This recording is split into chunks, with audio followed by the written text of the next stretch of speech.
It is House of Strauss. I am joined by co-hosts of the Rogue Bogues podcast. Andrew Bogut, you might know him as an NBA player from the Warriors, currently assistant coach to the Sydney Kings, and Mike Procopio, NBA trainer. I knew I would screw that up. It's so hard to say. You know what it was? You know what it was? It's so hard not to say Rogues Bogues, and that I just my brain just went to that, and I screwed up your Italian name is what I did. NBA trainer, former video guy for Kobe Bryant, and some of you don't know these two. I feel like I'm a mediator in a divorce. I'm going to be between these feuding. Yes, yes, Mike. Can we set some ground rules before? This ain't going to be fanboy Strauss with Bogues, is it? Because the love affair between you two in the chat. I mean, he had 15 texts yesterday. I counted 13 ha-has from you, from ha-ha and everything. He's a funny guy, but he's not Bill Burr funny.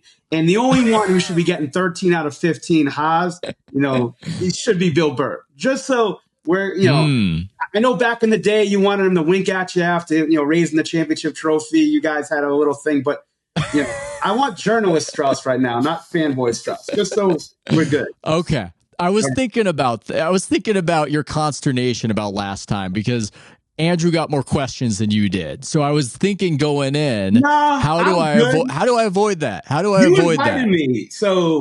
But this is supposed to be you and Bogues, and I'm just sort of the guy in the back. So whenever you say, "Hey, Pro, what do you think about this?" I'm good with it. I don't need to be constantly entertained. I want to listen here, and we're good to go.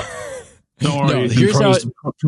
Pro runs about he's about 75% of the speaking on the podcast that we do is about is Pro as a co-host. I actually watch games, Bogues. It's just like you asking me questions about the NBL. Like I don't really watch. The whiteboard behind you hasn't changed for 4 months, man.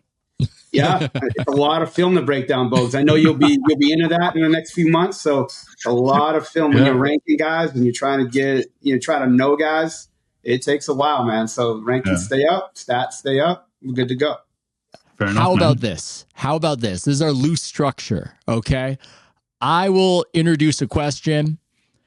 Andrew will go first, and then you will go, Pro, with your wise-ass commentary that does deserve 13 out of 15 ha-has. Just ask, Pro, what do you think about this? I don't need every question. You guys talk, and whenever you want feedback, I'll give you feedback. I'm very disciplined. So I'm just trying to replicate the rhythm of your show. I'm just trying to. Okay, we're good. So, Mike, when you were playing for the 2015 Golden State Warriors, I'll start. You know what? We will start with Warriors. We will. I have a lot of questions. It's not really matchup. It's more about the NBA and how things are going right now. I feel. Obviously, they always swallow the whistle in the playoffs. That's something that they do generally. They don't call as much, and the game bogs down. But this seems a little more extreme when I'm watching these games, where it seems like there are just fouls that they're just not calling, and it's changing the dynamic. So I'm going to introduce this topic right here.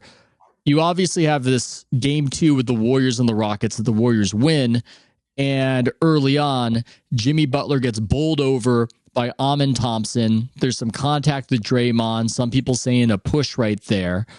And in the playoffs, it seems as though people are always looking for intent with these things and trying to find blame with these things.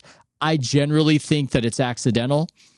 My perspective on it as an outsider is that because they're not calling fouls, it's just crazy out there. And it's changing the way guys move. And even if I'm not necessarily seeing guys trying to foul, I'm seeing guys throwing themselves at situations because they don't trust that the game is going to happen the way it usually does. Andrew, am I overanalyzing that? Pro, tag that with your wise-ass commentary after he's done. Well, there's two things here. The Thompson Butler play that everyone's, at least Warriors fans, are firing up about. Sorry to be the bearer of bad news, but if you watch it on replay, his right foot gets caught in that little box out with Draymond. Watch the replay. His right foot gets nicked, and he falls over. It ends poorly. It's a horrible play. You never want to see Jimmy Butler go down Is it dirty? No. He clearly tripped over. Now, your second point around physicality, I agree. It's been, you've got your Dylan Brooks, you got your Steven Adams, Sengun's been physical. Their wings are up and in Thompson. Even Green's gotten up and in Steph at times. Van Vliet's basically bear hugging Steph off the ball. But the Warriors are doing much the same. Draymond's being very physical at that end, hitting people when they come in the paint, and that's how they're refereeing it. One thing you hate to see in these series, if there's a massive adjustment at one point, and then it throws the whole rhythm of the series out. If you're going to referee it this way, now is it probably going a little bit too far to WWE? Maybe, including the acting, by the way. But I just don't like seeing the swings in refereeing throughout a series. If this is how you're going to call it, both teams will adjust, both teams will break down film, and we'll let the best, strongest, most physical team win. No problem. I just don't want to see you get to a game 3 or a 4 and then now, Houston's in the bonus with 7 minutes left in the first quarter. That's what I don't want to see, or vice versa, right? I want to keep it that way. That's how I see it. But playoff basketball is about, they say it's about grown men advancing to the next round. And that's generally what it's been so far in that series. Bro. Yeah, I agree with that. I think consistency is the most important thing you want. I think that if the referees are consistently not calling it, okay, and most of these series are physical and not a lot of calls, in my opinion, on little baby fouls. So I think they are being consistent. Now, I think just like any other playoff series, you got to adjust a little bit game to game, as far as like, hey, I think we let a lot of this contact, go. Let's, we're going to clean it up a little bit. Here's what we're going to call. I think if you communicate that with coaches and franchises and going into the games and the players, I think that you'll be okay. I think they'll adjust to it. I don't think they're going to go, like Bogue said, I don't think they're going to go from one extreme to another. I like it like this.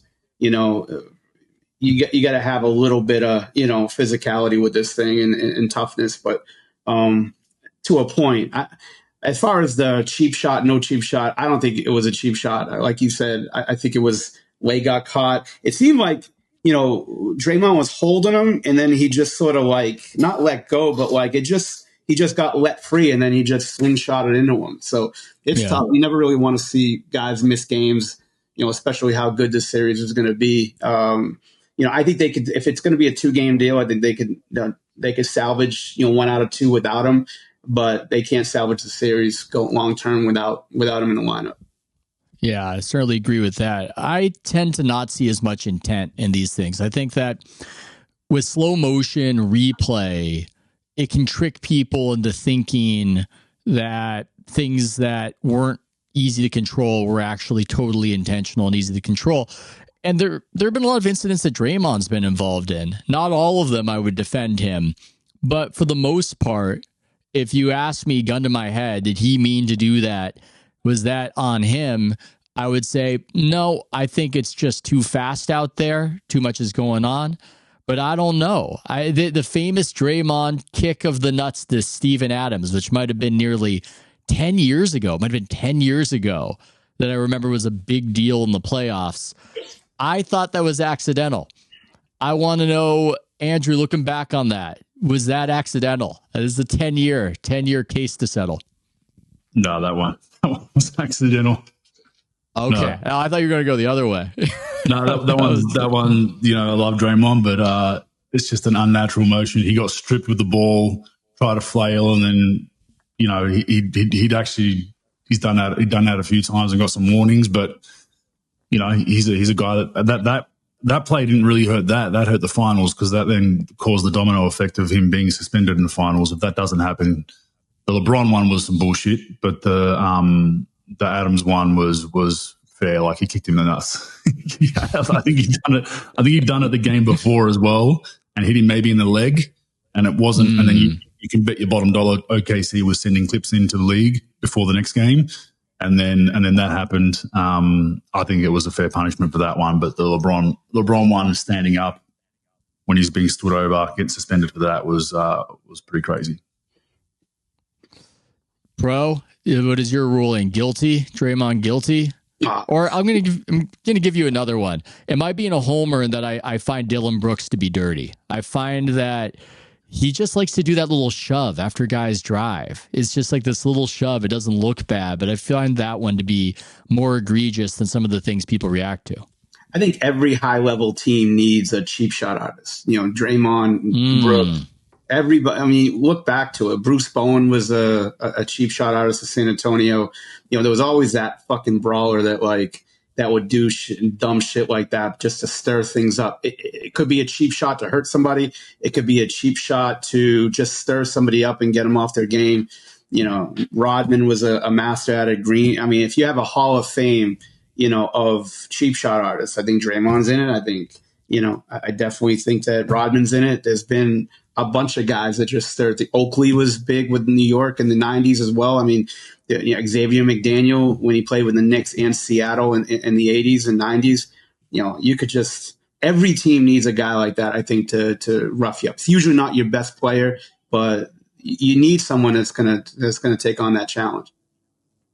It's interesting. I mean, some people would say that needs to be legislated out of the game fully, but it's just, I guess it's just part of how you win the mental and physical war of a playoff series. Now, here's something that did not strike me well from that series. And I like Steve Kerr. Steve Kerr has been good to me. I do not agree with this comment that he had in the press conference after the game. And I wonder why he's saying it. Reading it, he said, "It's not ideal when a crowd is chanting F you, Draymond. I would prefer if fans could use a little more discretion and remember that the guy has kids. Maybe I'm old school.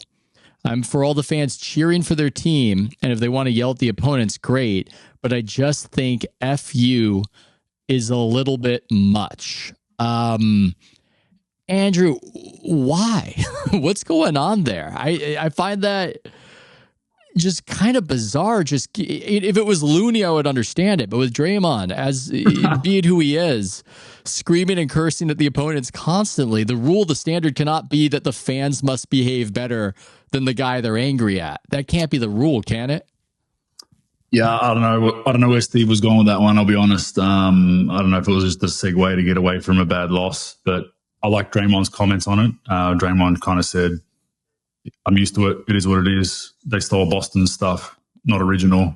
I think he played it the right way, but I think you're right. I think Draymond's one of the most in-your-face, shit-talking guys we've had in NBA history. He'd be up there in that elite group with, he'll say whatever he needs to say to get under your skin. That I don't think that bothers him too much. But yeah, the Steve comment, I just don't know. I don't know what the point is to stating that, because now it's just going to, like, Game 5 in Houston is just going to be on steroids, in my opinion. It might even start in the warm-up. Maybe Steve is playing chess right here, because Steve is, and I don't even mean this as a criticism, he likes to manipulate players. He likes to play that chess game. Now, I think he does it in a way that the smarter players know that Steve is manipulating you by the way he's communicating with you. But if I'm not mistaken, you could correct me, players even appreciate that sometimes, that the coach is trying to get me to do something. Maybe this is, I want the crowd roiled and fired up at Draymond in Game 5, because otherwise I don't even understand why he's saying this. And maybe I'm overthinking it and he actually feels this way. But I'd have to think that there's some sort of weird Steve manipulation happening here.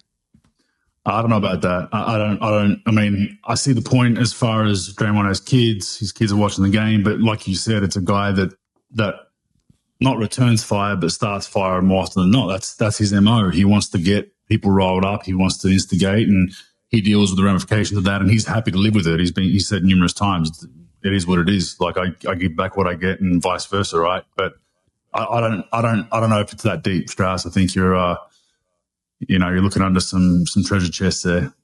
Mm. Maybe overanalyzing it. Pro, because you have kids, should Andrew be nicer to you? Is that your ruling on it? Bogues being nice to me? Absolutely fucking not. Like, why would we break character for that? So no, we're good.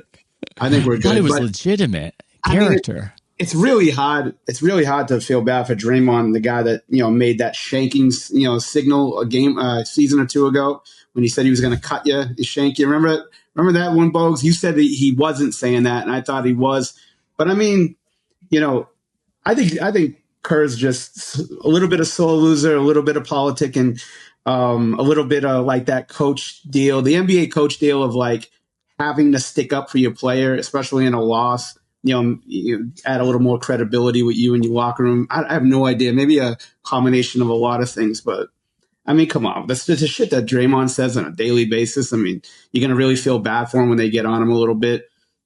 I mean, I don't know. I think you're reaching a little bit. Not you, Kerr, reaching a little bit, trying to get some sympathy and playing victim on that. That's laugh at the fact that, like, Pro watches some, and I watch a little bit of it as well, like the EuroLeague Europe games. It's like he's complaining about the crowd saying "fuck you," and you go over there and they're literally throwing coins at your head. Literally lighting coins like freebasing fucking cocaine. They're lighting coins and throwing them at you and throwing batteries at you. And all kinds of chants about your mum, your dog, your auntie, your uncle. And I was 19, 20-year-old Bogues, my first Olympics. I was still in college at the time, is in Greece. And our first game, we open up with who? Greece in Athens. So I remember running out as a young fella and getting spat on out of the tunnel. First thing, spat on. I know a lot of Greek swear words because I had a lot of Greek friends growing up. So I heard every swear word under the sun, the jeering, the whistle. They whistle in Europe. They don't boo. They all whistle and jeer. And it was like, holy shit, this is wild. There's like, flares going off over there. There's people throwing shit. The referees have to stop the game and wipe the floor. Like, it's compared to an NBA game where they, you get a little yellow card or red card just for saying, hey, you suck. And then, security runs over to you and says, that's a warning, sir. If you say that again, you're getting kicked out. To that extreme, it's like, whoa. Strauss, 2003, I worked a camp in Treviso, Italy. So we, middle of camp, they took us at night. They took us to the Treviso versus Bologna game. Delfino played, Trajan Langdon played, Tyus Edney played. It was so bad where like the visiting section had got guards all the way down the row and aisle of just semi-automatic machine guns. And there was a guy that was like 400 pounds, like shit tape, like painted on him. All he did the whole time was he didn't even look at the game 1 second. All he did the whole time was doing this to the visiting crowd like that. And they actually, for those listening, Pro is doing a not nice gesture, though you could surmise that right there. Well, I mean, coming from my background, that's like romper room. But they also threw M80s on the court, like literal M80s. They had, I thought we were getting killed that night for sure. Like it was so bad. Flares, fireworks, lighting stuff on fire and throwing it, picking up chairs and throwing it on the court. It's a wild deal. So anyway.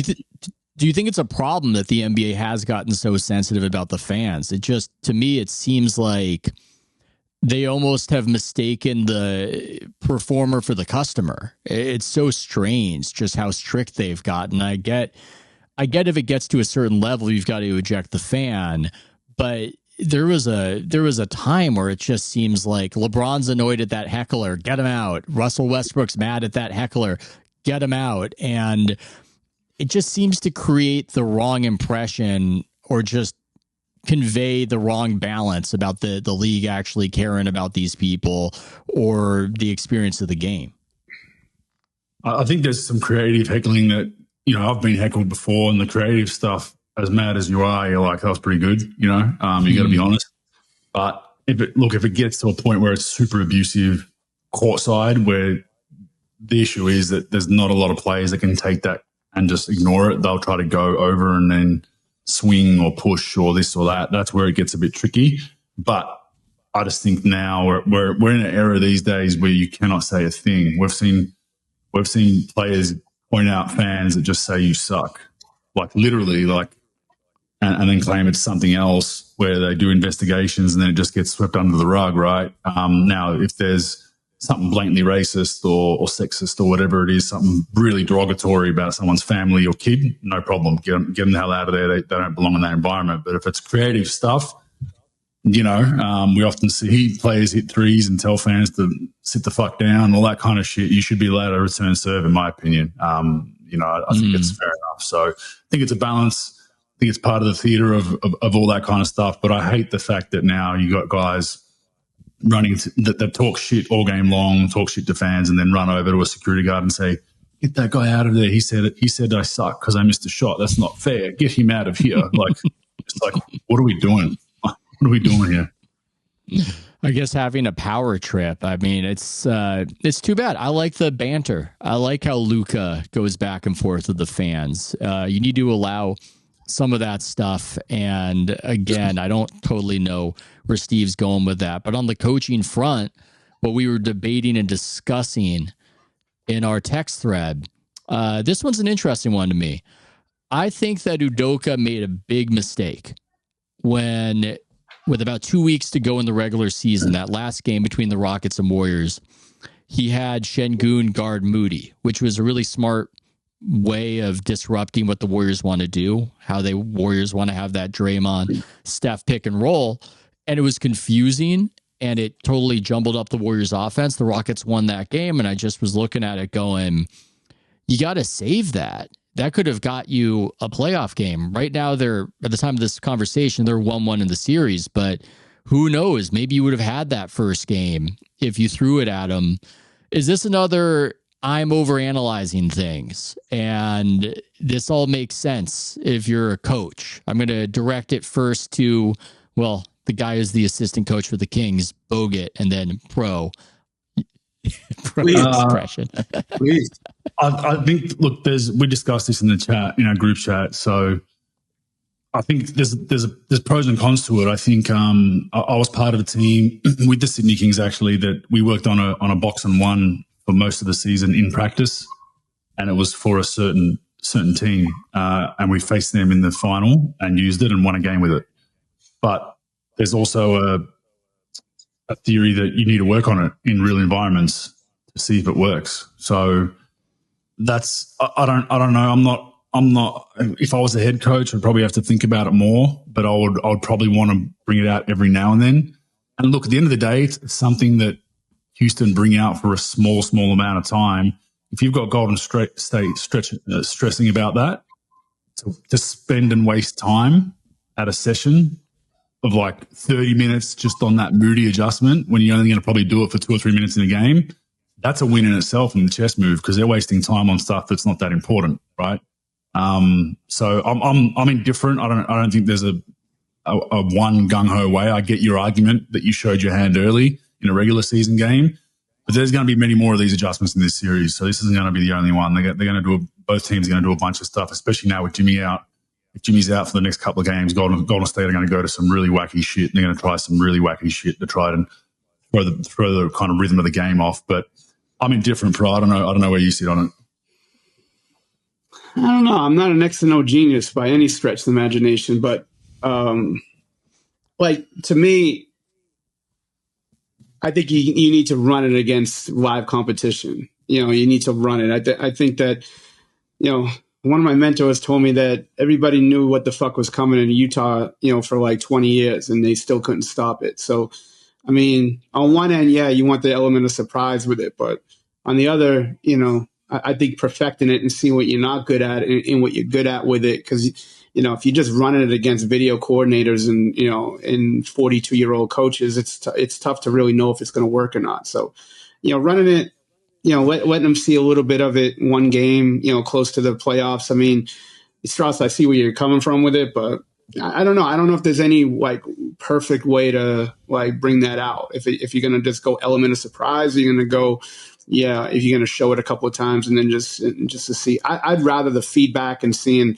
how it went against, NBA defenses. The problem is they did it late in the year, right? Like there was only a few games left when they did it. Yeah. Yeah, that's a problem too sometimes. Like sometimes teams are not all that locked in. Then you have other teams that like say, hey, look, let's lose the game tonight. Let's or fuck with the lineups a little bit. I don't know. I don't think the matchup really hurt Houston all that much. Game one, I would think that low IQ shots and low IQ plays and people just trying to do way too much really, really messed them up more than the matchup deal. But that's just not me. That's just what I'm thinking. Was the mentor who told you that thing about Utah your guy, Rick Carlisle, who you love so much? Was that the mentor? No, that was a guy named Leo Papil. No, Carlisle didn't really have any gems like that with me for one reason or another. Yeah, Pro, what the fuck are you doing? That was his advice to Pro. Yeah, no. Why the fuck are you even on my staff? Is probably the way he put it. Rick Carlisle, I don't know him. He seems like a dick. That's my impression, just based on how he would deal with some of us media people and our questions. But hey, I'm sure the guy can coach, and maybe that can help you in that sort of job.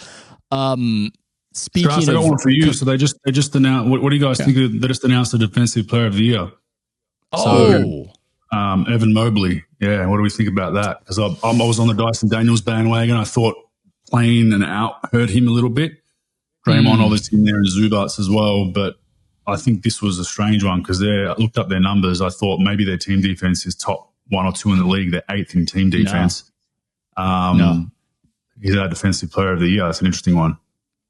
Yeah, I don't watch as much basketball as I used to, but the Evan Mobley thing seems a little basketball media hipstery. It feels a little bit like the Marc Gasol DPOY, which is, man, you've got to really understand the nuances of everything happening to get why this guy is the guy. I generally think, and this isn't a commentary on whether he deserves it because I don't watch enough Cavs to say it, but I do think it should be a team award to an extent. Like Andrew's saying, I want you to have a top defense. I want you to have just one of the best defenses out there. I don't know what Houston ranks, though. I know they're a really good defense. 4. Yeah, Amen Thompson was the most impressive defensive player that I saw, is what I would say. Most impressive. These playoffs, it's been a little hit or miss so far in the early going, but just he would do stuff that I would not see other guys doing, where Amen Thompson would gamble for a steal, miss, and then be right back in position in front of the guy. Just that kind of shapeshifter, disruptive, oh my God kind of impact. And then with Draymond, I think the Warriors were 7th, so it would undercut my argument. But after they got Butler, they're the best defense in basketball, and Draymond's the main reason for that as somebody in the back line cleaning up mistakes. I would have wanted Draymond to win it, but Amen Thompson was the best defensive player I saw, and Mobley just didn't have that kind of impression on me. But if a Cavs fan is listening to this and saying you didn't watch enough Cavs, I would raise my hand and say, guilty. I probably didn't watch enough Cavs, but it just wouldn't have been my choice. What do you guys think? No, Bogues, what do you think of Mobley? I don't know. I probably didn't watch enough. I know he's long, he's multi-positional, he can switch a lot, but they're 8th in team defense. Like if you're going on team defense, Clippers are 3rd, you give it to Zubats, right? That out of the candidates left, his team was the best defensively. I know it's taboo to vote for bigs now. And they try to get a lot more guards. They're trying to push a lot more guards or hybrid guys to get it. I mean, when I look at, like, I just think Dyson Daniels, as far as, I think it's the same kind of thing. I think he had the shiny, glittery stats as far as steals per game, but then his numbers metrically were ridiculously good. Like who he guarded would shoot almost season low percentages against the Hawks. Problem is they had Trae Young guarding the other guys, so that guard would usually get off. But I think he's perimeter. I think I'd have it as Dyson Daniels, but I think he's the best perimeter defender by far in the NBA at the moment. And then I think the other 3 are big hybrid, big forwards. But then if you go on the team metric, I think Zubats needs to be up there because the Clippers, phenomenal season, third, and a lot of people didn't pick them to be where they're at right now, and they got a good chance of winning that series against Denver. So I'm not a fan of the Mobley one, but it is what it is. Yeah, I don't see anything that he does elite defensively. Although I haven't watched the Cavs a ton, but and steals doesn't wait. Once it just slid past you, Pro, that Andrew nominated the Australian guy and the Croatian guy. I just felt like that, just needed to be brought up in this context. It isn't. That is true. You were a bloodhound with that for sure. I didn't pick up on it, but yeah. That could be bad. Peyton Pritchard as the defensive player of the year. Peyton Pritchard, fuck that. No, 6-man. But no, I would have thought that Daniels would have won it. I didn't even think Zubac, to be honest with you, but I would definitely say that. I would definitely say Daniels should have won it. I remember that stat we pulled out the last episode, Bogues, where like the one thing about Wemby, like Wemby misses like 30, 35 games and whatnot, and I think he was second in blocks to Lopez, but Lopez only beat him by like 2, and Lopez played like 81 games. Yeah. I mean, that's crazy. But I would have, like I said, I think steals are a little bit misleading on defense. But like if you watch, and I watched a lot more Daniels than I did of Mobley, and defensively, like he's all over the floor, like off ball, on ball, good technique. Really matches up against the best player almost every night, if not every night. And the guy was pretty special defensively. So yeah, I'm a little shocked at the Mobley pick, to be honest with you.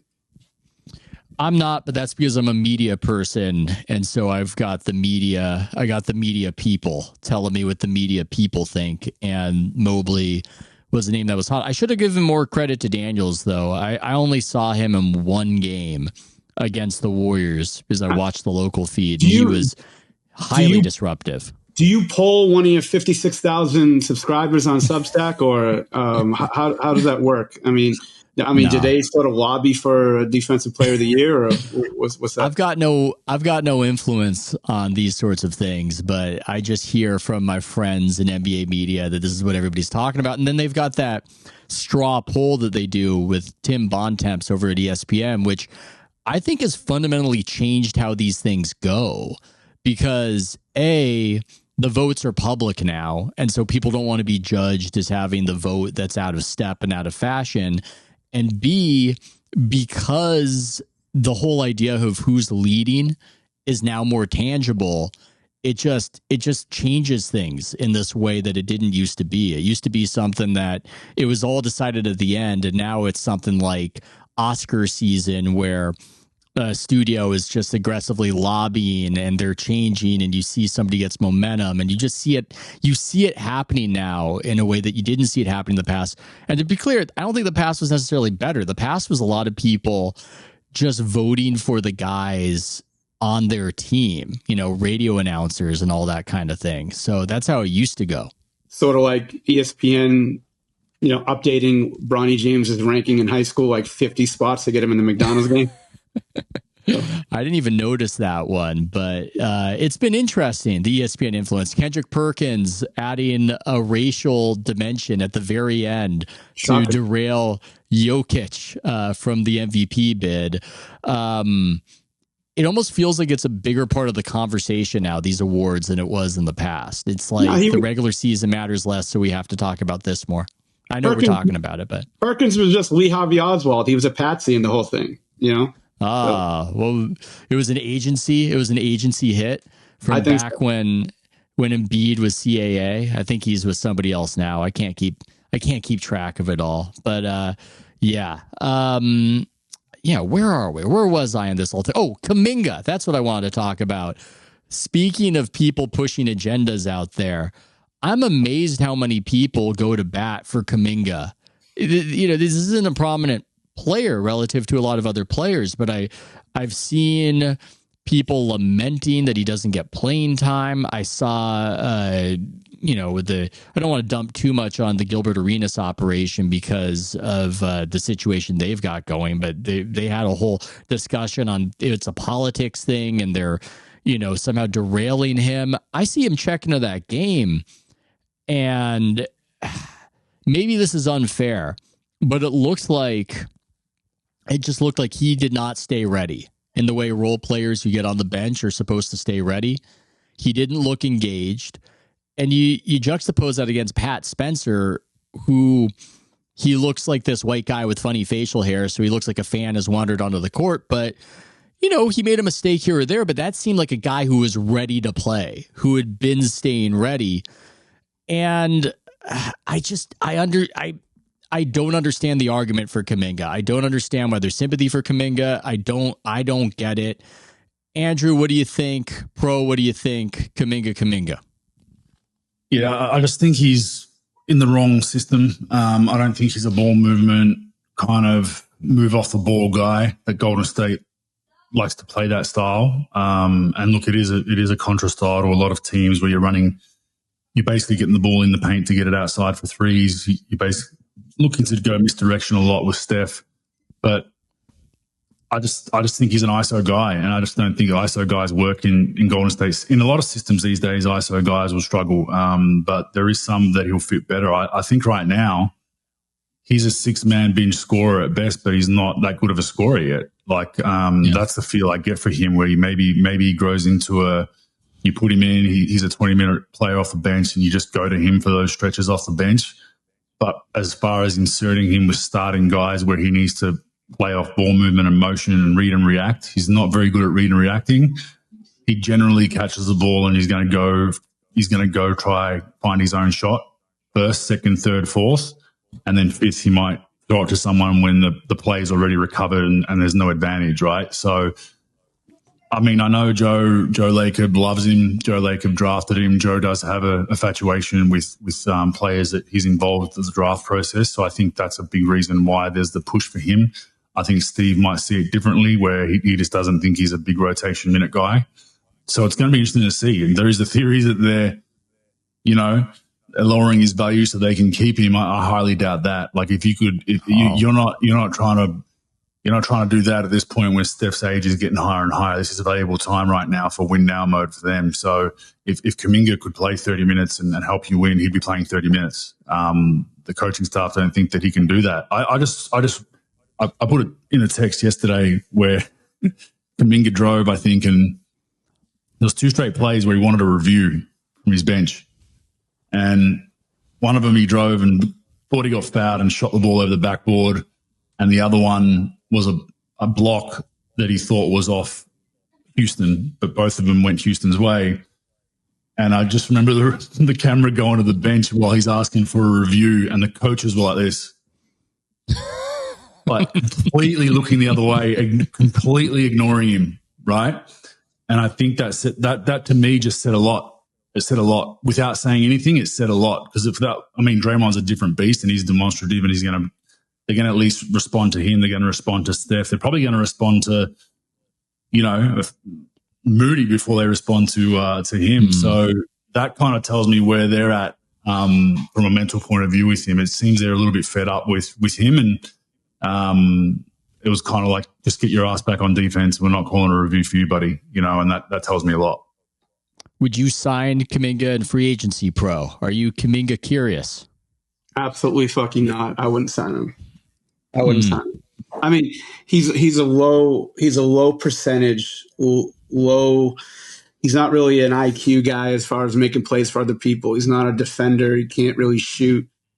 He is strong. He's athletic. He plays well for me, and he'd probably play well in transition, cutting, things like that. But he's just played with the ball in his hands his whole career, and I think they're barking up the wrong tree. I think they drafted him 7. They missed out on a couple of guys and drafted him, and I think that sometimes you force the issue on trying to force this guy into something he's not. He's not a franchise changer. He's a good player. Like if you use him in the right system, like I said, as like a roller, screener, cutter, get him out in transition, let him go, offensive rebounder, maybe some short roll stuff, straight line drive, but when you try to make him an ISO player and he's got like 0.67 points per possession on isolation, shoots about 33%.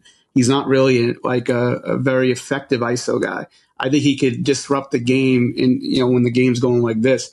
But when the game, one of my mentors told me, look, there's 3 ways, a guy could score. A guy could score when a defender's behind him, meaning beating him up the floor. When the defender's on the side of him, meaning like straight line drive, get him under your hip and score and be effective that way. But then there's a defender in front of you, and being able to, like, when the game's in the half court and you got to do something, I just don't think he does that. I think they're barking up the wrong tree with that. And, he needs a point guard like Steve Nash, Jason Kidd, Luka, that's going to get him the ball right where he needs it, when he needs it, and make him look a little bit better and hide his mistakes. I don't see that in Kuminga, and I think they're just going to they're trying to force this story of this guy's really good. He's a all-star, but he's getting held back a little bit. I just don't see what he does that really impacts the game and impacts winning right now. He's I think in theory numbers. I think you could put up numbers on a bad team. Yeah, but you're not going to win. Like you might get close to averaging 20 if it all runs through him. He plays 35, but you're going to win 20 games that season. That's how I see it.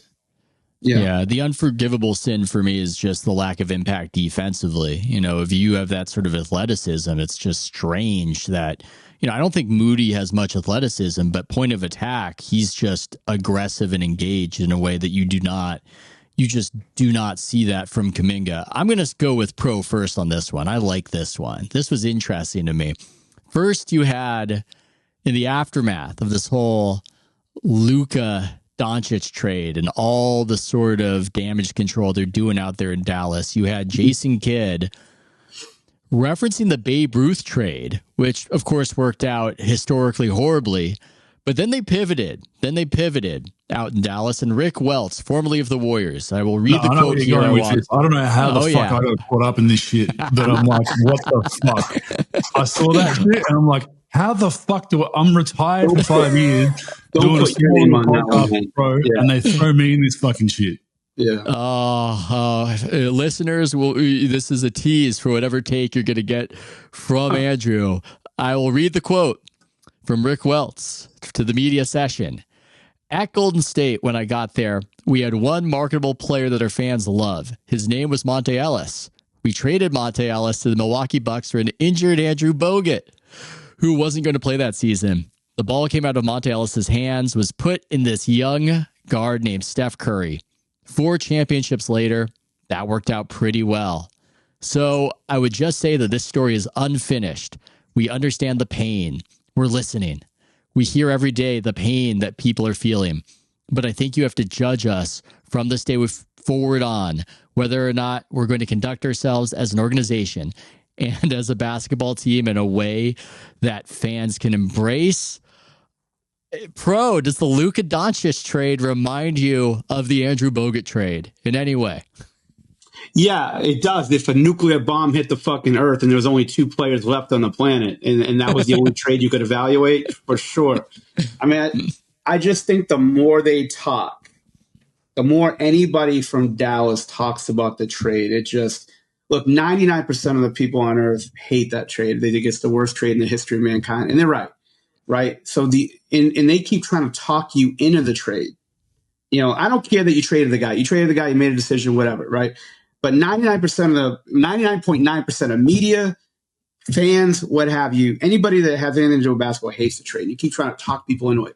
The only way you're going to talk people, just getting people to understand the trade might have been okay in your favor, is if you win games. So just like, there's nothing to be said anymore, man. Like did the media people in Dallas, were they absent when they taught fucking media training and media school? Like just no more talk. But that when they said that about that trade, and it's funny, it's just typical like NBA people trying to be condescending to their fans and people who cover the team and just throwing out like random things and we won championships, so it really worked out in our favor. I mean, you know, come on, like it's just comical at this point. They just keep trying to talk people into the trade and into saying why they did it, and it's just stupidity, to be honest with you.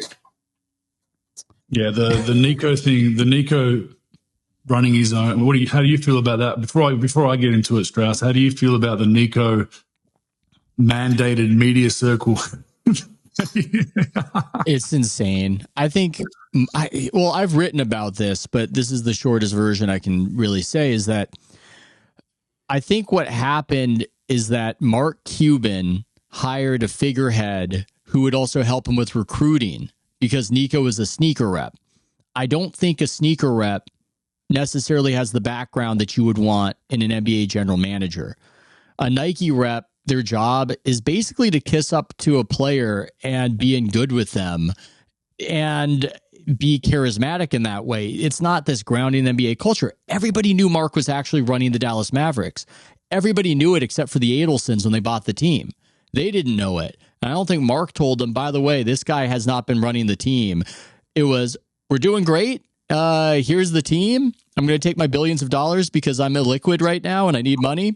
And I'm getting on out of here. And now you see somebody who has been Peter Principle do a job that they're just fundamentally not able to do. And with that comes disaster. And it comes with this sort of insecurity of now trying to have some sort of media session with guardrails. Like, that's going to make it better. That's not going to make it better. But we need Andrew's take on being the new, what does this make you in this trade? Are you Monte Ellis? Is that, no, you're not Monte Ellis. You're Anthony Davis. I can't even keep. I'm Anthony Davis, Yeah. but it's as a basketball, someone who tries to analyze a game and this kind of stuff, this makes no sense anyway. I'm not trying to defend my position, but the Warriors had made the playoffs once, right? Before that trade, it was the We Believe year with Monte Ellis, where Monte didn't have that big of a role. He was coming off the bench, I believe, at the time. As a rookie, wasn't he? That was the one time they made the playoffs. With Monte Ellis as a star of that team, did not make the playoffs, right? The Dallas Mavericks made the fucking NBA Finals the season before. There's your first comparison that makes no sense whatsoever, right? They made the finals. The Warriors hadn't been anywhere near even a first round entry, right? Number two, so we moved Monte to put the ball in Steph's hands. Who's the Steph on the Dallas Mavericks then? Is it Spencer Dinwiddie? Who is it? It's an alien Kyrie Irving. It's I mean, I don't. Yeah, Kyrie, Rick didn't really. 35, 34. Okay, fair enough. He did his knee, but he's proven that he can play next to other scoring guards. So Kyrie's your Steph, is it? I mean, that would have been a good follow up in the media session. That would have been a good. Okay, they Rick. They would have zapped you. They would have pressed the zap button and zapped you. So Steph's at that time that trade happens is what, 23, 24, I want to say, 23. He was young, whatever he was. A year or two out of college. It just makes no sense. And I saw that and I'm just like, oh God, now I got to get caught up in this shit. But they're just two or three things that just don't make any sense to what Rick Wells is saying whatsoever. If the Warriors at that time were in the playoffs, second rounders, and they're like, oh, this is the move to put us into that conference finals contention, makes a bit more sense. But to me, I was like, this makes no sense whatsoever. And like I said, the Mavs, it's not like they were shit. You know, they had a bit of a Cinderella run to that finals, but they made the finals, man. Like, and they, you know, you keep that roster together, you make a few more small little tweaks, you never know what can happen. They're coming in their own. So just the last thing, I still believe it was an ownership decision, ownership push. I don't think this was just Nico going ownership saying, we need to do this. I think a lot of it, comes down to, you know, you wouldn't call Dallas a small market, probably mid-market, right, Pro? Mid to I would say mid to high. I would say mid. Yeah. Big market that culturally plays like a small market. A lot of people live there, but it's not like the focus of the country. But I would say that they might have the top 4 or 5 fan base in the league by far. I mean, I wouldn't say number one, but I would say following and people who actually show up to games, not at halftime, and like will support the team even when they're not doing well. Sort of like a Chicago. They sell out. They do real well. And, you know, they love their team, man. I just think ownership didn't want to go into that apron. They didn't want to go into the Supermax territory. You know, if shape's an issue for me, you've got a basketball savant. You know, Luka has his issues at the defensive end, the diet thing we've all known. If you've got concerns about that, hire 10 dietitians. Hire someone to sleep next to him in his room and make him fresh snacks when he wants to go on a snack binge. Make him something healthy, right? Like, it's like you've got to, you know, you're a friend. And this is the thing, like you've got the knock on the NBA historically is every big market will get the max. The really good guy will end up on a Lakers or a New York or one of those big market teams, Golden State, right? That's always been the knock. They're going to get the best. Small markets can't succeed. This is not fair. Or mid markets. Dallas draft this guy. They help as part of his development. He's top 5 in the league. Some would argue top 2, top 3. And then you're just like, no, we don't pay her. Like, what? So now the domino effect of that is, Pro and I spoke about last week, was that the Mavs losing sponsorships. They've had a shitload of sponsors now pull out for next season. They've had a shitload of season ticket holders walk. And then in 3 years' time, you're going to hear the Mavs owners say, oh, it's not fair for us small to mid-market teams. We can't compete with the Well, you fucking did. You did it this instant. You did it. You had the guy. You had to pay him. You didn't want to pay him, and and just the whole process. Like you don't go to market. You reportedly had only spoke to the Spurs for Wemby, and then just said, "Oh, the next best thing is the Lakers for Davis." And Pro makes a point about Presti would have owned half of Dallas's real estate in the actual city for that trade, and probably their arena would have been paying rent to Presti if he had Luka Dončić, right? Like, that's how crazy it is. The trade for New York City was much better than that trade. The beans. But, like, you ever see the movie Rock of Ages with Tom Cruise, Strauss? I have not, no. Whatever. Like, NBA, if you're an owner of an NBA team, your superstar ain't the guy running stairs anymore. They're not the ones like working 20 hours a day to like stay in shape, do everything perfect, in the gym, coachable, all that. If you want to be in this business, it's going to be a high maintenance business. And I would say Luka, I have him number one player in the league, but even if he's not, top 10 guys in the league, he's probably like, if I had to guess, 8 to 10 as far as high maintenance, right? Like, but he's some type of maintenance. Yeah. But I think that everybody, especially rich billionaires that aren't really around the sport, have a different idea of what a great player should look like, how they should do it, how they watch too many Rocky movies and, running fucking mountains in Russia and stuff like that. They're not like that anymore. And that's the thing. And I think that, especially when you're looking at paying a guy $350 million, but you pay Luka $350 million, then you want to shop him. People are going to be lining up. So it ain't like you're paying Kuzma $350 million. You're paying one of the top players in the league $350 million. And he's not perfect, but like line him up against these other guys, line him up against that and see what you have. And I think I agree with Bogues. I think it's a little bit more than ownership. And I think ownership paying Nico, whatever, $3, $4, $5 million a year, saying, look, you're going to have to take the hit on this one, and if you want to get paid what you're paying and you got to support us, fine. I do think a little bit, though, it had to do with the stuff that McMahon wrote about last week about, like the staff around him, how like he couldn't control Luka. I've seen GMs that have that sort of phobia of like, I can't control the guy. So, okay. So maybe it was a 50-50 split and they were like, and he maybe pushed him over the edge. I don't know. But, it's just something that, hey, look, the problem is he's got his cart hitched to the wagon of the worst trade in the history of pro sports. Which is unfair to Davis too, might I add. Like Davis is a phenomenal player, and like he's going to go down as being in that trade, that especially if the Lakers happen to make an NBA Finals the next year or two or three before Dallas. That's the rhetoric we get from Dallas, right? This is a win now, Kyrie, Davis together. They'll get to a championship the next year or two in the West that is pretty wide open for the most part. I think the Lakers will beat them to a finals now. Like, I don't know about this season, but probably in the next couple of seasons, they've got a better chance. I think long term, you just can't rely on Davis's health, unfortunately, just the way he plays. And then Kyrie coming off an ACL, you don't want to doubt him, but at the same time, man, you look at that roster makeup other than those two guys, it's pretty interesting. Now, even if they make a final, you might be able to be like, okay, in the short term, the trade worked, whatever, to a certain extent. If they make a final or even win a championship, just say, which I don't think they'll do. But then once the year 3, year 4, Davis starts going downhill, either leaves in free agency or whatever, not the high level player anymore, then Luka extends on the back end another 7 years of being dominant.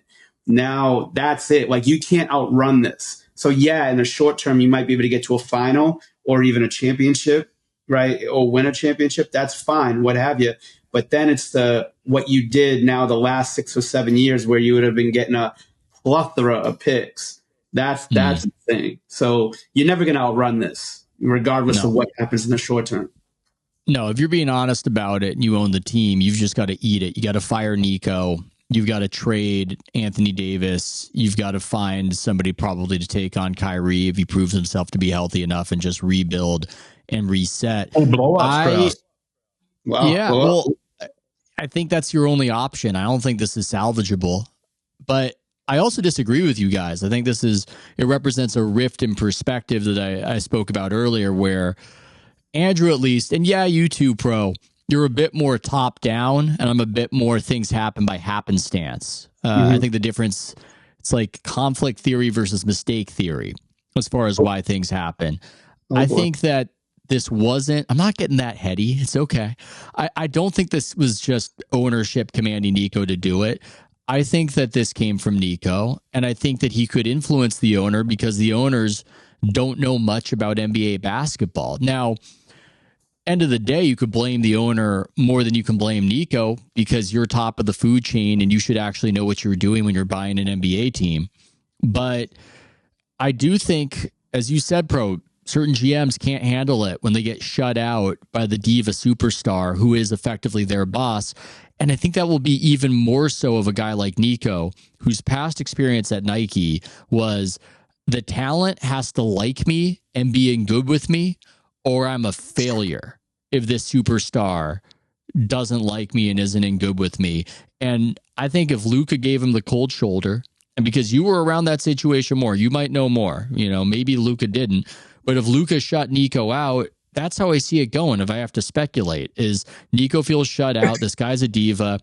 I want one of my guys over at Nike who actually likes me, and I want him in the building instead. And that's where this whole thing starts. Because even if you're getting paid and the ownership tells you to do that, if you don't believe in it as a GM, don't you have to just fall on your sword and quit?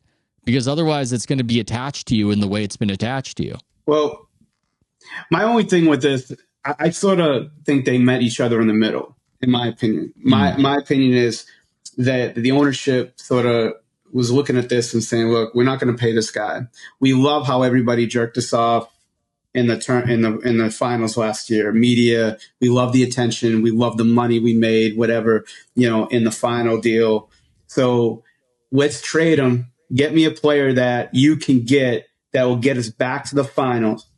And so it doesn't set us back. And now the problem is they should have thrown in picks, Austin Reeves and Dorian Finney-Smith in that trade, and people would have sort of supported it a little bit better. But they didn't. Obviously, they got what they got. So I think it's sort of a little bit more of a not just ownership, like just forcing this down Nico's throat, saying, look, we want to trade him, but get us a player. And his relationship with Anthony Davis is very, very strong. They could have done it. Obviously, he dealt with Pelinka through Kobe. So if there was any type of sort of conspiracy theory to this, I think it's closer to that versus just the owner saying we're trading them, whatever, let's go. I think it's sort of a little bit of both, and I think that they just sort of acted on it. If I had to guess, and to be honest with you, Strauss, if you're right, I don't really care either way. Like I'm not trying to investigate it and know. And I was only around Luka the first year, and I wasn't around Nico. I know Nico through Nike, doing Nike events and things like that, but I'm not friends with Nico like that. I don't know him. I don't talk. I don't really talk to anybody from the Mavs anymore like that. So I don't really know what was going on in that situation. And I only really was around Luka that first year. So I don't really know, as far as what was going on in the last couple of years. What about, so historically, at least the last decade, we've seen ownership groups come in. And what have they done? Like, you look at Minnesota, you look at even Milwaukee to an extent. They went and spent, and they went and, Minnesota, love them or hate them, they did the Rudy Gobert trade, whether you think that's right or wrong, but new ownership groups that have come in fresh have tried to make a push. Joe Lacob did the same, made that trade, and then, brought in Iguodala, he went after Dwight Howard heavily, which would have got me out the door, but they want to get big names. They want to make a splash as they come into the ownership.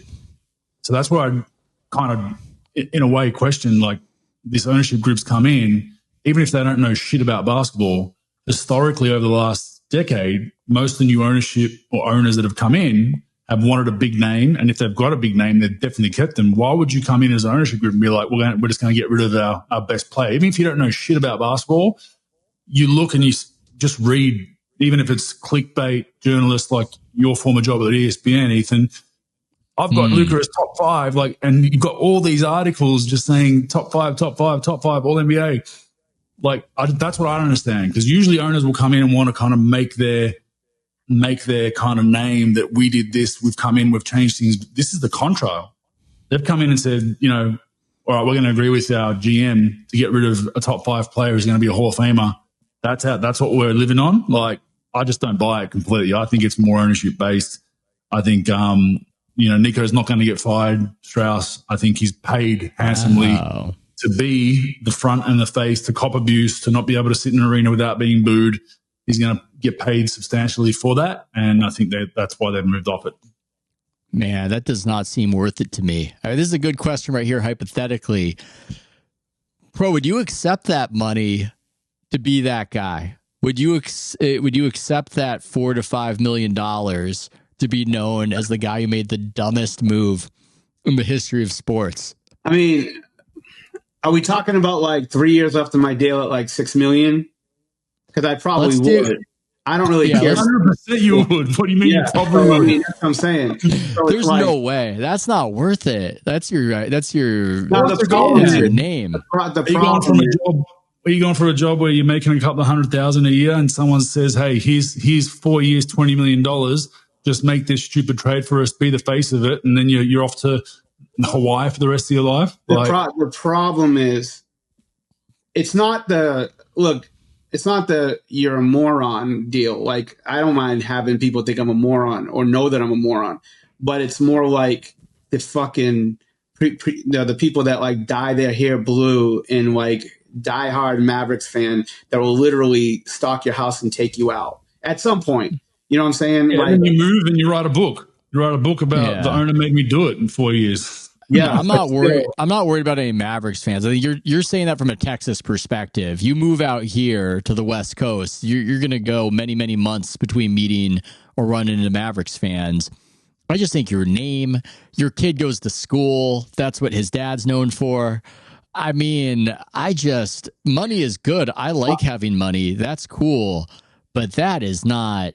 I mean, Andrew, you've made over 100. How about you move to LA and you'll be a hero? But you could never admit that you did it. You could never admit that you did it for them. That's the problem. Yeah, that's funny, though. It's for you guys. Put your kids in school there. Your kid will be loved. You brought us Luka Dončić. That's great. It all depends if you want to be like loved in this league and people think you're the next Red Auerbach. You know, like that's the thing. If you don't care about that, because I don't care about that. If you're paying me $6 a year for 4 years, the only thing I would worry about, like I said, is remember that lady that like drove across country in a diaper that like tried to take out that NASA astronaut or whatever, like or what have you? I have no idea what you're talking about. Yeah, I remember that story. I worry about things like that, like psychos, because that's the thing. All this stuff about Nico, look, I don't like that part of it. Like I don't like the part that like, look, this is your job. You made the trade. Doesn't matter if it's the worst trade in the history of pro sports. You got to live with that. That's fine. That's part of the job. But like actually worrying about your well-being.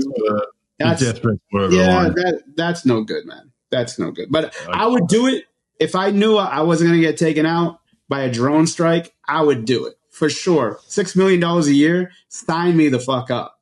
You know, I'm reminded of when I was talking to Alvin Gentry when it came out that Vivek wanted the Kings to try playing 4-on-5 with the cherry picker. Sure. And Gentry was doing some interviews for different NBA teams.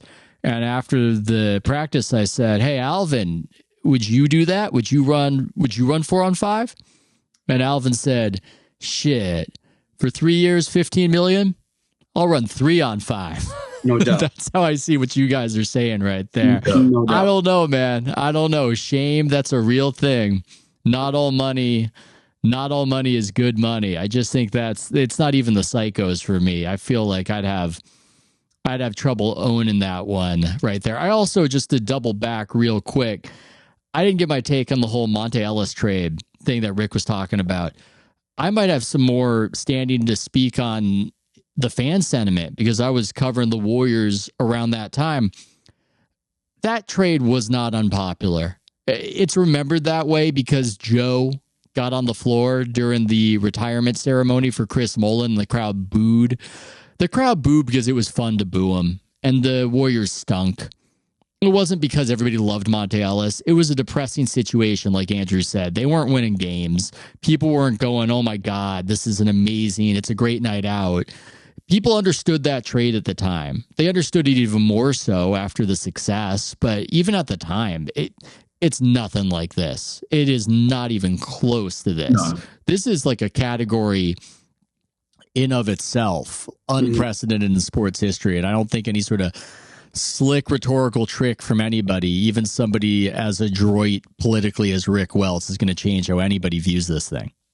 Well, maybe if it was Steph Curry in that trade, which was offered. A lot of people don't know. Oh yeah, you like that one. The Bucks had the either or, and I can confirm that 100% because long story short, I was doing my rehab with some people in Milwaukee that were with the team, and they had both the medical records, and they passed pending the ankle and wanted Monte. So that would have changed the course of history. Didn't you see the files, or didn't you see the folder? You saw some folder that said... I saw both the folders where I was getting treatment, and I was basically told, like, because after it happened, I'm not going to say who it was, but I was really close to someone that I was doing treatment with there for my ankle because I was already out for the season, so I was doing rehab every day, and they were like, it was either Monte or Steph, and the team decided to go with Monte based on health. Wow. So then, you look at hindsight, and the Warriors made this genius move and freed up for Steph Curry, and the whole narrative that's gone, it could have easily went the other way, and it's a sliding door moment, and they'll deny that, but I know it for a fact. I'm trying to remember how that all went. So were you just in the facility and you saw two folders with the names on them, or? No, I wasn't at the facility. It was with some people that did all the medical advisory stuff that would oversee before, whenever you bring in a guy, free agency, trade, you do the physicals. It was that team of people. And they were open about it. Like, it was, to me, like I had a good relationship with them. So they would, often just blatantly told me, like, the other option was Steph, and his bad ankle, we decided to go with Monte, so I was like, all right, cool. Noted. Can't you see him like Bogues rappelling from the ceiling, like Mission Impossible and Tom Cruise, like trying to get the files and the microfilm? I couldn't do shit at that point. I was hurting. I wanted to, there was no light in the tunnel in Milwaukee at that point, so I was happy to go. But yeah, like, it's just funny when you hear the narrative 6-7 years later. They're the lucky bouncers you need, right, for success. Like, everyone plays out like this was all a genius move. We factored this in to free up Steph, and you're like, yes, that's how it worked out. But that wasn't your initial plan. Your initial plan happened because of a bad ankle on Steph Curry that Milwaukee Bucks were worried about at the time. It's weird trades, man. Weird trades. Oh man, I reported in my book that the Warriors were looking to trade Steph and Clay for Chris Paul, but Chris Paul nixed it and said, I don't want to go out there, because the Warriors at that point were associated with failure. And they were, I think, the Warriors argued against my reporting on that. Larry Riley, the GM at the time, went on radio and said it was untrue, and I was getting killed for it. But then Chris Paul went on a podcast and was asked about it and went, yep, that happened. Completely true. I killed the deal. That would have been early in this Clippers era, right? I think that was him with the Hornets. Was that trade? And to be fair with that one, again, people didn't know Steph was going to become Steph Curry, and people didn't know Clay was a rookie. People didn't know anything about that. But it's those sliding doors moments where 100%. The Warriors might have made their own luck because it was smart to get better defensively and trade for our esteemed guest here, but they didn't know everything and they couldn't see the future. And as you've seen with some of their draft picks recently, they don't always make the right choice. But that one's painful for Bucks fans right there. They're going through a lot of pain right now, and that will just add to it. Yeah, but they got a chip too. You can't be greedy. Yeah. Most especially a small market team, if you said, we'll give you one championship the next decade, but you're going to have some shitty ones. Most small market teams, you're Indiana, you're Detroit, you're Memphis, you'd be like, cool, I'll take that. I'll take that deal. It's just crazy to me that they would have even kept Monte long term, because when I was around the situation, Monte was a dick. He was checked out. I remember just watching him. He would come into the games with the turkey sandwich and his headphones on, not really communicate with anybody and just in his own world.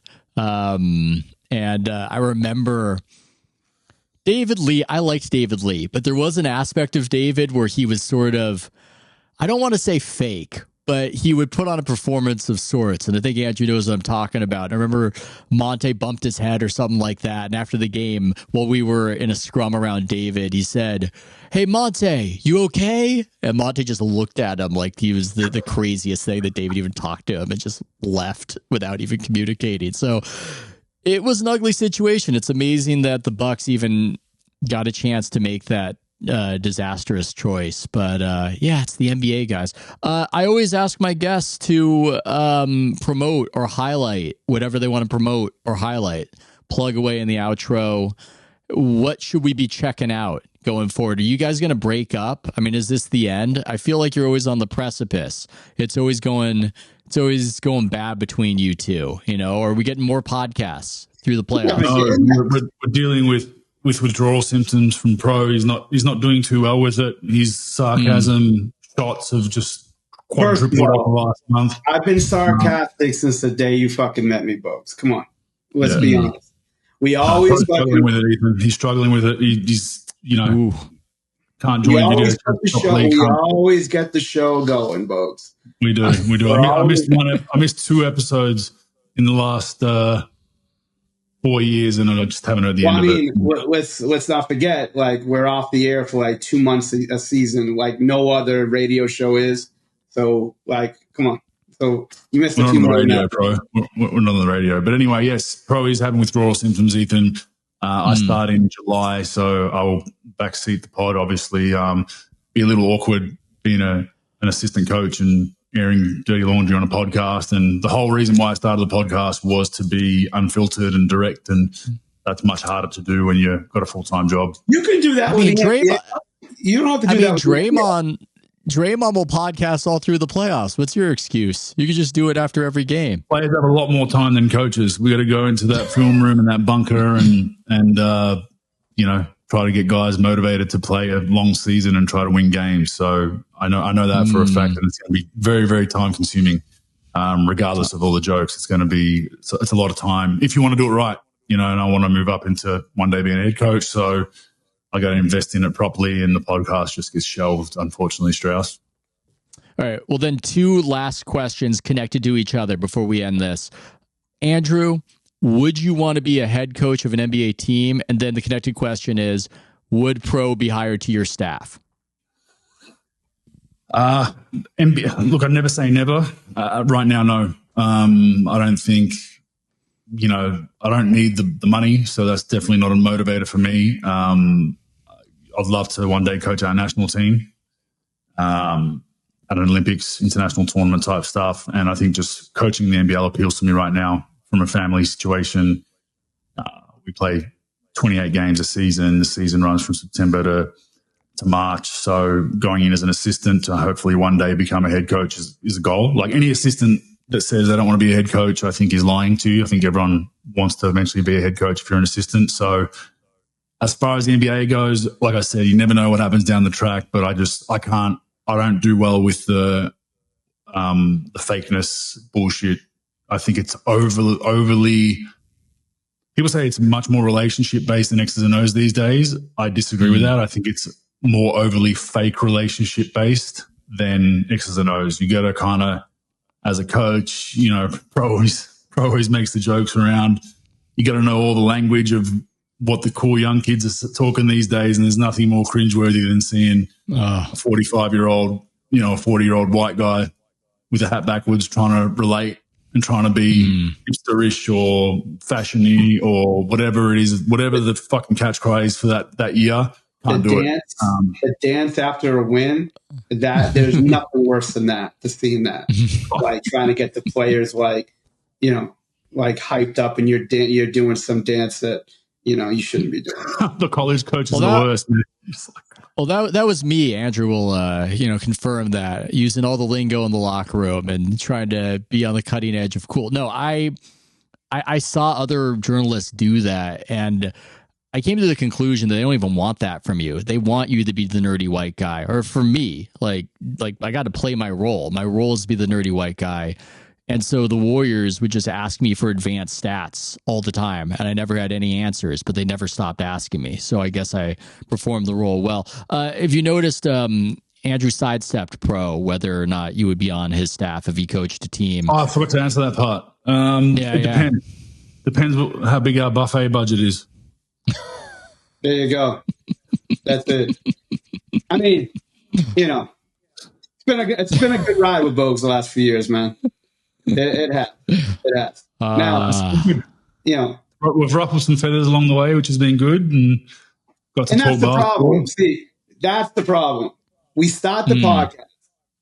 We ruffle feathers. We both talk a lot of shit about people in the NBA. Yes. Now, I was probably not going to get back in the NBA anyway, but now I've got this dossier like this big of shit that I talked with NBA guys. Bogues takes the pin out of the grenade and says, "Oh, this is great, Pro. By the way, I'm taking an assistant coaching job. Good luck," and just tosses it. Yeah. So yeah, that's what I'm saying. So I just got word that Kuminga is looking for a trainer, and he wants you. It's a problem. I'd tell him he'd be a top 15 player if he worked on two things: his offense and his defense. And I don't think I'd be employed very long by Kuminga. The play that I would run to Kuminga is set it up, have him post up, and throw the ball out of bounds and set my press up. That's what I would do for Kuminga if I was coaching. But, it's been good. Yes, Pro wants to promote hoop consultants. Yes. No, I want to promote watching the Sydney Kings and watching Bogues flourish, because I think he'll be a head coach in the NBL in the next 3 seasons or before. That's my prediction of Bogues. He'll be an NBL head coach in the next 3 years. Did they still show those live timeouts of the coach talking to the players? Oh, yes. Oh, great. Yes. It's great. There are going to be some moments. It's awesome because there's no delay. So sometimes coaches will just drop like the biggest F-bomb laden sentence or two before they can get we're just going to cut away from that timeout and just go. Yeah. So good. So good. I love it, though. I love it. It's raw. I love raw. I like raw. And I think it's one of the good things our league does is actually having them in there and just doing something different. Yeah, NBL's got the best setup for a league. It doesn't have the NBA level of talent, but fewer games and just more live. I got really into it when I was trying to figure out if LaMelo Ball was going to be anything. But anyway, these are top. What was that? Games matter. The games matter. Yes. I will watch, and people continue to give me shit about it. I will watch an NBL regular season game over an NBA regular season game any day of the week. Now, playoffs, different story. Love NBA playoffs. I think it becomes Houston Golden State series. The rest will love that. But regular season to regular season, if they're both playing at the same time, I will watch the NBL because there's 28 games. Every game mattered. This season, you'd see it was really close season. So from 1 to 7 was to the final day of the season. People were moving from 6th to 2nd to 2nd to 8th like it was wild. And the players give a shit much more. NBA, rest days and road trips were going to keep you home. I wouldn't pay good money for that, unfortunately. So, but playoffs, different story. Playoffs, I'd go NBA. Yeah. And Pro goes WNBA over NBA games. This is contrarian take. Yep. I go EuroLeague and then NBL. That's the hipster take right there. That's the hipster take right there. I've been watching that since 2003. I'm a huge EuroLeague fan. I believe you. I know. Okay. Great stuff, guys. Can't wait to do it again. Good luck in your future endeavors. Hope that there will be time found the podcast, but understand if Andrew's got to coach a team. Thanks, guys. Anytime. Thank you.